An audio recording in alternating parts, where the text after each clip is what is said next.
System, என்ன ஒரு தீர்க்க தரிசனம், என்ன ஒரு ஃபுல் ப்ரூஃப் சிஸ்டம் அப்படின்னு சொல்லுவாள், அது மாதிரி ஒரு சிஸ்டம் பெரியவா பண்ற காரியம் எல்லாமே இப்படித்தான் இருக்கும்.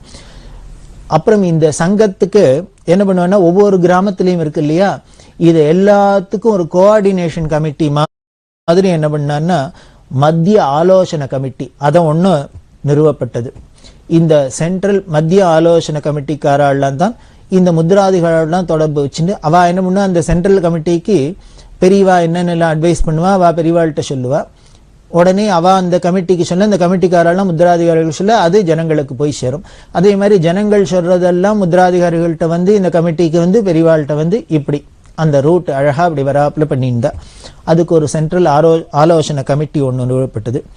இந்த சங்கம் எஃபெக்டிவா செயல்படணுமே, இது மாதிரி செட்டப்லாம் பண்ணிட்டா போருமா என்ன, அதுக்கு எப்படி எஃபெக்டிவா வேலை செஞ்சா என்னென்ன காரியங்கள்லாம் பண்ணா இது நாம உத்தேசிச்ச பலன் கிடைக்கும் அப்படின்னு நமக்கு தெரியணுமே, அதுக்கு ஒரு சட்டத்திட்டம் வேணுமே. அதுக்காக சில விதிகள்லாமும் ஏற்படுத்தப்பட்டது. அந்த சங்கத்தோட நோக்கம் பல நோக்கங்கள், அதுல முக்கியமான சிலது என்ன அப்படிங்கறத அவசியம் பார்ப்போம்.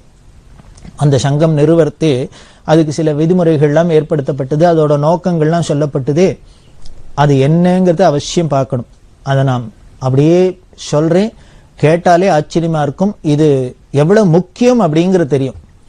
முதல் முக்கியமான நோக்கம், சமூக சேவையில கிராம மக்கள்லாம் ஒத்துமையா சேவை பண்ணணும்.